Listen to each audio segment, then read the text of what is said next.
Nandito na po tayo ngayon sa may nasasakupan ng bayan ng Maasin. City of Morbuan, Takas. Takop ng barangay Nasaka. Kami rin po dati ang gumawa ng linya ng ilikuan dito. Ito mga to. Year 2002 yun.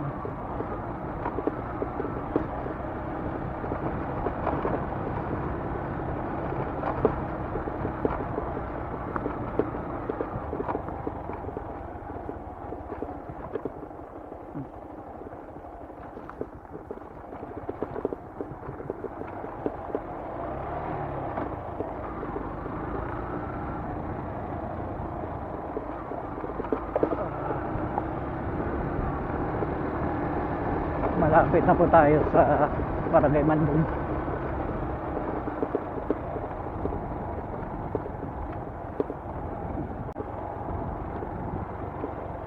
Mga ka-arms. Ganda.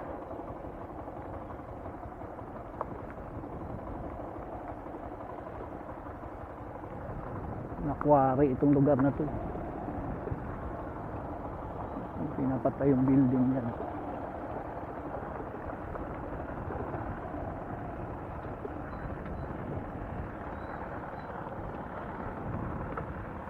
Ano, Brother Meg?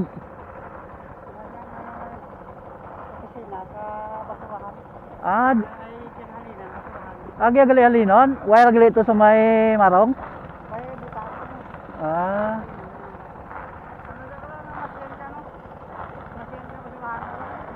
Ang modern galing ako ano?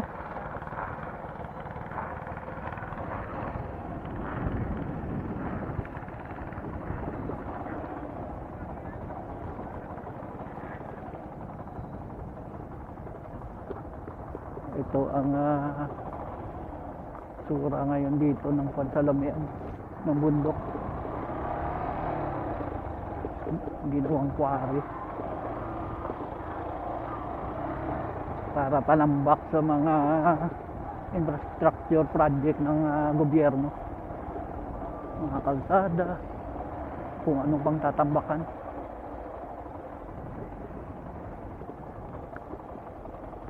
Quarry site.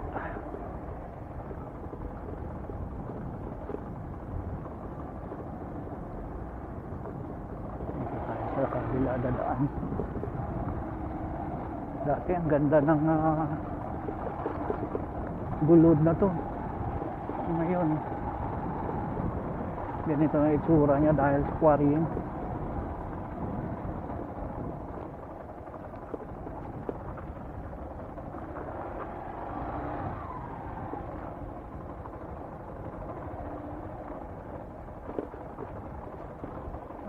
Dati sinuspindi ang kuwan dito, yung pagkakwari. Ngayon tinuloy na naman.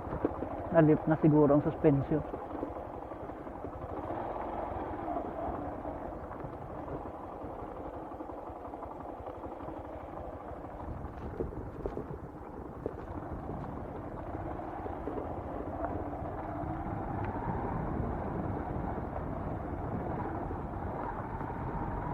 Alamak ko kasi talaga ang quarrying dito sa Maasin.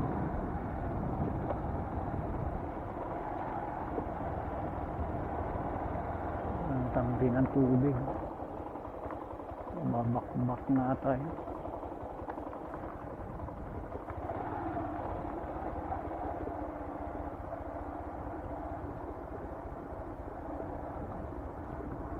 Tuloy pa din kaya ang paggawa ng bypass road yan. Nung December na yun, dumaan kami dyan ng anak ko. Hanggang doon pa lang sa may panugpuan ang nabungkal na lupa, ang nabuldos. Hindi ba umaabot dito? Pero makakatawid na ang motor basta tag-araw lang. Gandun pa lang kasi ang kuha ng kalsada sa may sapa dun.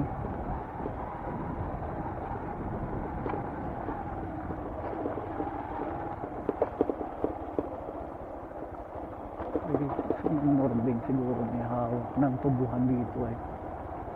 Parang siya yung lumuyuko na yun, nakayuko, nakatuwad. Hangit ng pagtubo rito. Sitio Lamiam, nasa Lamiam na po tayo.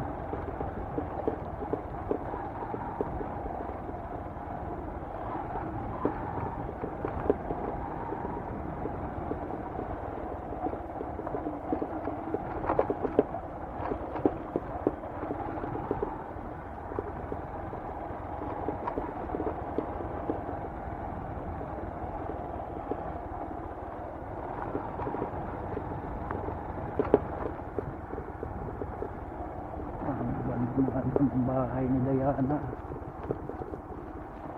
Ano yata nakatira dyan.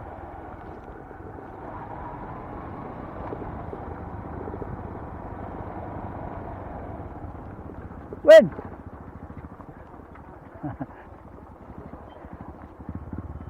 Oh? Luilo, giyak nagyo. May nagyan dyan? Hasta to sa may bypass? Kaya nga December, magagila mo na yung dyan ba, pero tikmudla yan. Namerat lad? Nagamot ang vlog ko mo.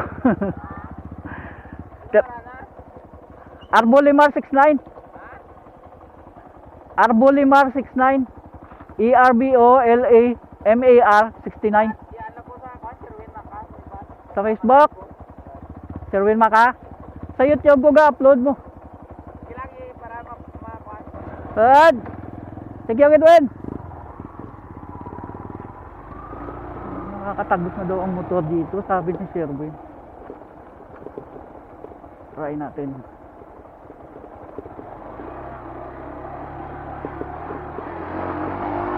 Kaya imbis na mandog tayo mag-outro sa poblasyon.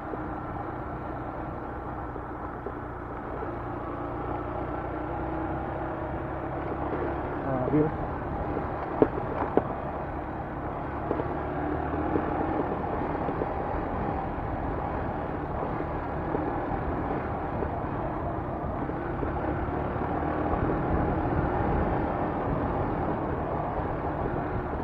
Wow, tado na. Okay na pala eh. Abot na pala hanggang dito ang semento.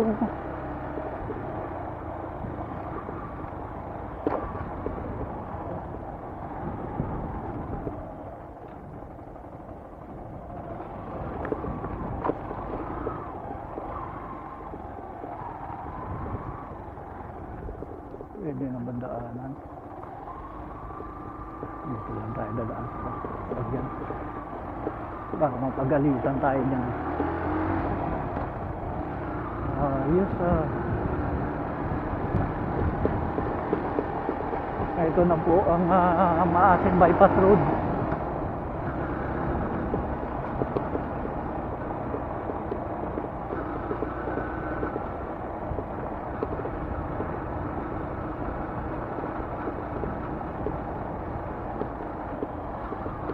Sarapat na to. Wow.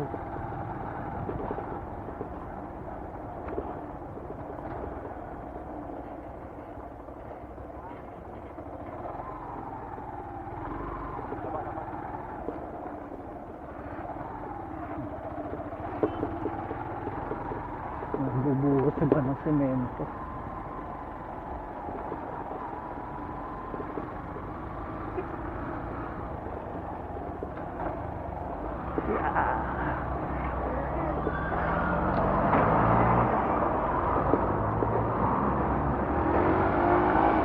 Andito na po tayo sa may sitio Panumpuan.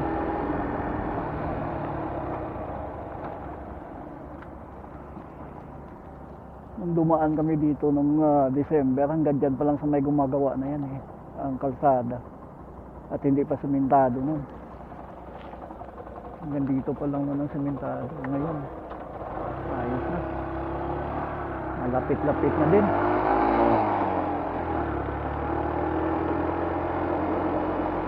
Sitio Panumpuan, Barangay Nasaka. Dito yung lugar ng mga kabrera eh.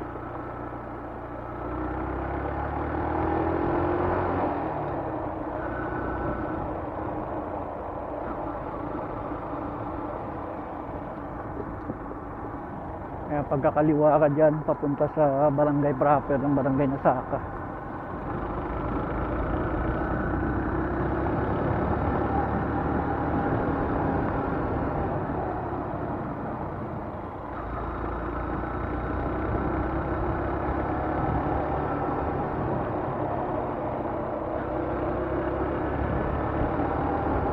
Ito na matandaan dito yung kalsada.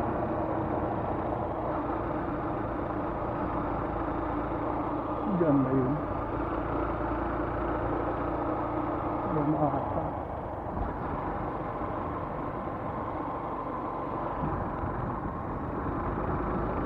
Namatay na talaga yung kalsada dyan.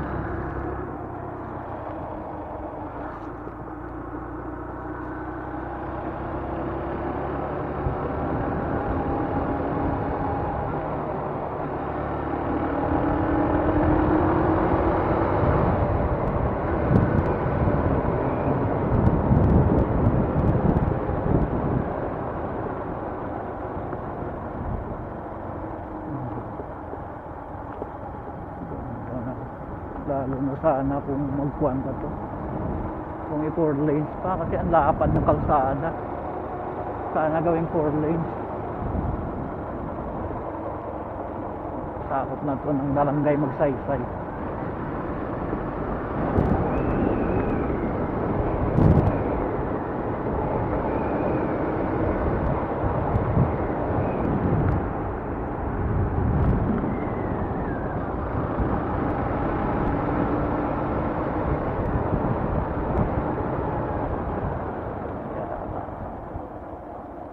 And concrete road. Alin mo dyan, Maasin Road na po yan. Pagkakaliwa ka papuntang Alimod dyan. Dito tayo sa kanan, papuntang poblasyon.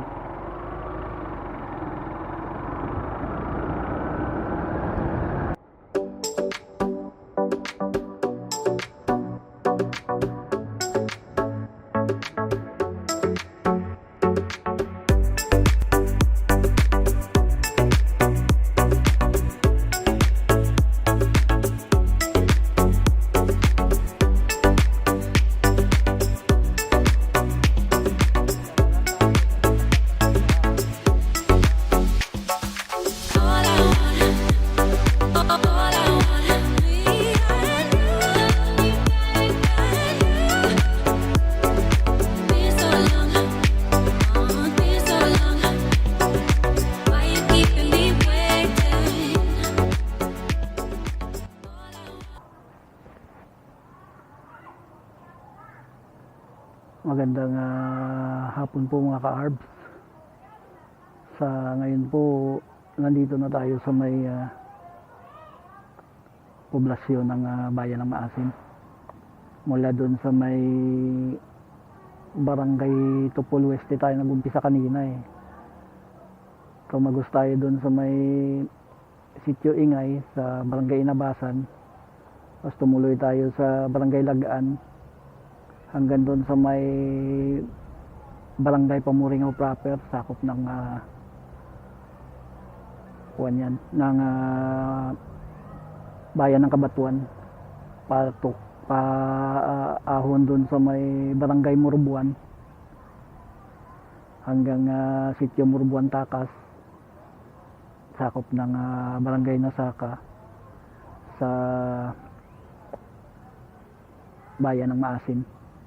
At nung nasa may Lamiam na tayo, imbis kasi sana na sa Mandog tayo mag-i-end ng mototrip natin.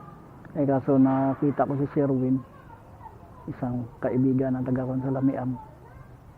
Sinabihan niya ako na pwede na palang tumagos ang motor, ang sasakyan dito sa may ginagawang Maasin Bypass Road. Yung na-vlog natin noon na hanggang barangay Magsaysay lang ang footage na nakuha natin, kasi hanggang doon pa lang noon ang kalsada eh. Pero ngayon abot na siya doon sa may boundary na ng sitio Lamiam at sitio Panugpuan sa barangay Nasaka. Kaya dito na lang tayo dumaan sa may Masin Bypass Road eh. Kaya imbes na Mandog, dito na tayo sa may poblasyon. End nitong mototrip natin. At kung nagustuhan niyo po ang mototrip natin, ang vlog natin sa araw na to, baka pwedeng makahingi naman ng thumbs up dyan. At kung di pa kalabisan, comment down below naman po para may conversation tayo sa episode natin ngayon. Itong last episode natin sa araw ng Martes, April 1, 2025. At sa mga napapadaan sa channel natin, sa mga nanonood ng mga ina-upload nating vlog dito sa YouTube channel natin, pwede po mag-subscribe naman kayo kung hindi pa kayo nakasubscribe para madagdagan naman tayo, para dumami naman tayo. At yan lang po, maraming salamat sa mga suporta nyo sa panonood ng mga ina-upload natin na vlog dito sa channel natin. Paano po, hanggang dito na lang at maraming salamat sa suporta. Bye bye, ingat kayo lagi.